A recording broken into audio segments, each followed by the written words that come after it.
What should, in an ideal world, define someone as a writer? It isn't that they publish books, or give talks at literary festivals, or wear black. It's that they belong to a distinct group of people who, whenever they are confused or in distress, gain the greatest possible relief from jotting things down.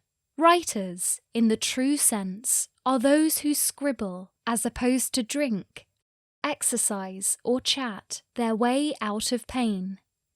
The act of writing, especially in a journal or diary, is filled with therapeutic benefits. So deeply do certain ideas threaten the status quo, even if they ultimately offer us benefits. The mind will ruthlessly forget them in the name of a quiet life.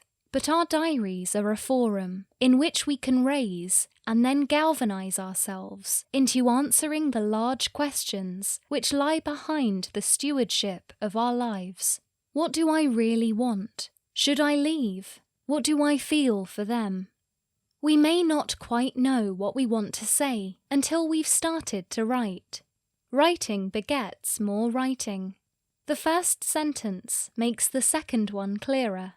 After a short paragraph that was summoned from apparent air, we start to know where this might be going. We learn what we think in the process of being forced to utter ideas outside of our swampy minds. The page becomes a guardian of our authentic, elusive self. Here we can make vows and attempt to stick to them. No more humiliation, the end of masochism. Ordinary life can seem to have no place for stock-taking and moments of grand inquiry, but the page demands and rewards them. What am I trying to do? Who am I? What is meaningful for me? We'd never get away with such things at the dinner table, even among people who claim to love us. But here, they make sense. We can look back at what we've written and understand. The page is a supreme arena for processing. It can drain pain of its rawness. We can get used to disasters and stabilize joys. We can turn panic into lists. 5 ways to survive this. 6 things I am going to tell them. 4 reasons not to despair. We won't need to be so jittery in the world outside after we have told the notebook all this. The page becomes a laboratory in which to try out what might shock and surprise. We don't need to honour everything we say. We're giving it a go and seeing how we feel. It's the first draft of a letter to ourselves. Looking back at what we have written should be embarrassing, if what we mean by that is hyperbolic, disjointed, uncertain, and wild.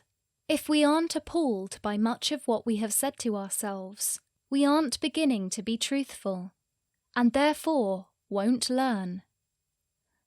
If in ordinary life we make a little more sense than we might, if we are a bit calmer than we were, it's perhaps because, somewhere in a drawer, there are pages of tightly compressed handwriting that have helped us to understand our pain, safely explore our fantasies, and guide us to a more bearable future.